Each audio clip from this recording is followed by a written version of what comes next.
Okay, so I just want to take a quick video of my grandfather's World War II dagger. I'll tell a little story about it as I'm showing it off here. First, if you look at the leather work here, and I'll switch over here to landscape. If you look at the leather work, my grandfather was quite the craftsman. He did a lot of woodwork, metal work, leather work. He was an interesting guy. He worked for the Department of Agriculture. He was a botanist, soil conservationist during the Dust Bowl, and he fought in World War II for 5 years and was in the Battle of the Bulge. Anyway, during some downtime, he decided to take his government issue bayonet or knife. I don't know for sure if it was a bayonet, but it was his government issue knife. And he decided to file it down and turn it into a double-edged dagger.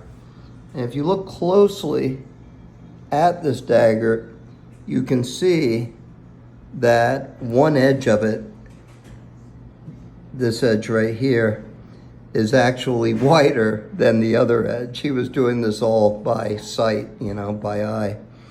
And if you look really close, and you may not be able to see it with this, you can actually see some of the filing marks where he was grinding it down.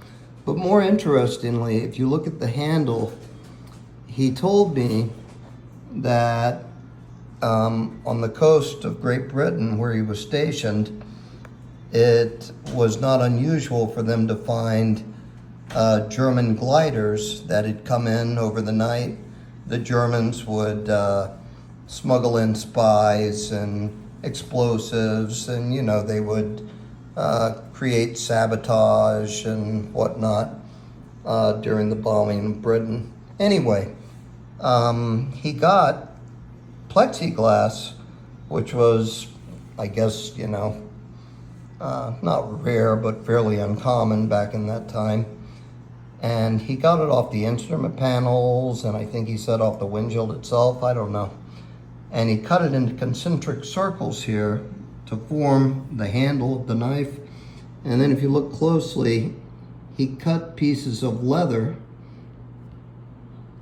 and he oiled the leather and put it in between each one of these concentric circles. And then I think he kept the original butt of the knife and whatever you would call this part that meets the blade.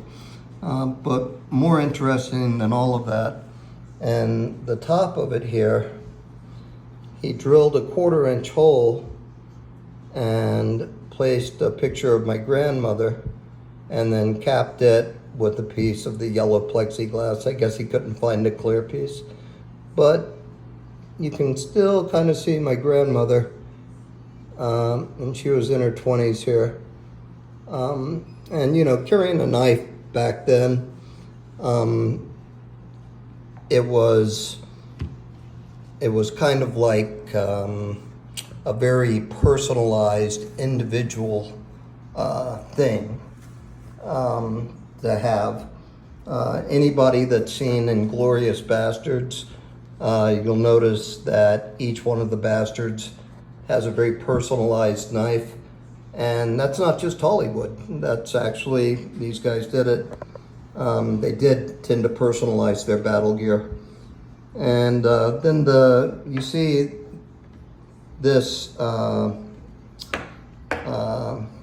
piece of leather hanging off the bottom.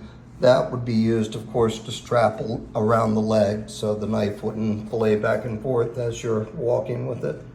So anyway, I just wanted to upload this piece of memorabilia. I remember when I was a kid, probably about 13, I used to ask my grandfather, I'd pass by this. He had it hanging up in a very non-prominent place in his workshop in the basement of Alexandria, Virginia house.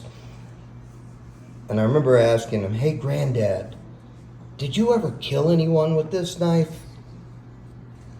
He would just frown at me and say, "Oh, John, nobody would want to kill anyone."